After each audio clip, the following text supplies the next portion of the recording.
À Ouistreham, en Normandie, la ville a proposé à ses habitants une formation intitulée « De l'envie au projet » dispensée par la FIP.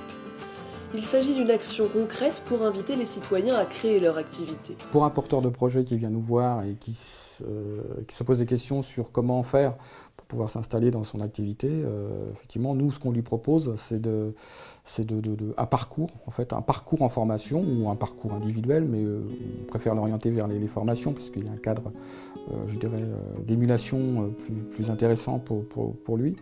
Donc on lui propose au départ de faire un petit peu un retour sur son parcours, de voir un petit peu d'analyser son savoir-faire, son savoir-être, ses capacités, ses compétences. Cette formation collective a pour objectif de permettre aux participants de clarifier et de construire leur projet de création d'activité en favorisant les échanges avec d'autres créateurs d'activités. François Duclou, maire adjoint chargé du développement économique de la ville de Ouistreham, a souhaité que la FIP mette en place une formation de l'envie au projet. Il parle de sa posture d'élu et de sa démarche volontariste pour inviter les citoyens de son territoire à créer leur activité. Je pense que vous pouvez être porteur de ce message. Comment faire vivre le territoire collectivement. Moi, personnellement, la première posture, c'est l'écoute.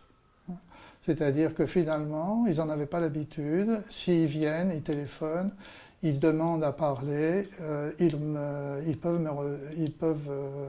avoir un rendez-vous avec moi et moi, j'écoute ce qu'ils ont à me dire sur leur ambition, sur leur projet d'innovation, etc. Et à partir de là, je vais faire jouer aussi la synergie des acteurs autour de cette expression, de cette demande du porteur de projet. Bernard Villebout, coordinateur de la FIP Normandie, présente le partenariat mis en place avec la commune. Mais c'est vrai que la ville de Ouistreham nous aide beaucoup dans le recrutement des publics pour constituer les groupes en formation.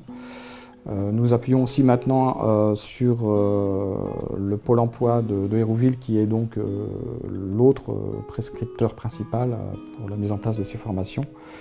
Et tout ça, finalement, fonctionne maintenant de manière régulière et constante. Et ça fonctionne plutôt bien.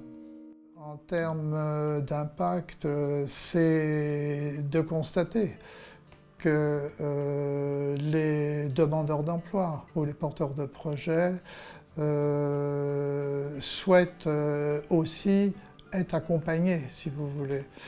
Et ce que je peux dire aussi, c'est que sur une centaine de porteurs de projets, par exemple, depuis 4 ans, on peut dire qu'il y en a à peu près 30 qui ont mené à bien leur projet. Donc en termes d'efficience ou d'efficacité, ça a un impact direct sur la revitalisation de la commune. Les élus pensent que la création d'activités, c'est faire venir une entreprise de 50 salariés, 100 salariés, etc. Et ça, le hasard peut faire qu'on obtienne ce genre d'implantation. Mais peu d'élus ont conscience qu'on peut aussi faire germer de l'activité de façon endogène, à partir des idées, du potentiel, des ressources que recèlent les personnes qui habitent le territoire. La condition de prendre en compte leurs idées, leurs projets, leurs ambitions et de les accompagner.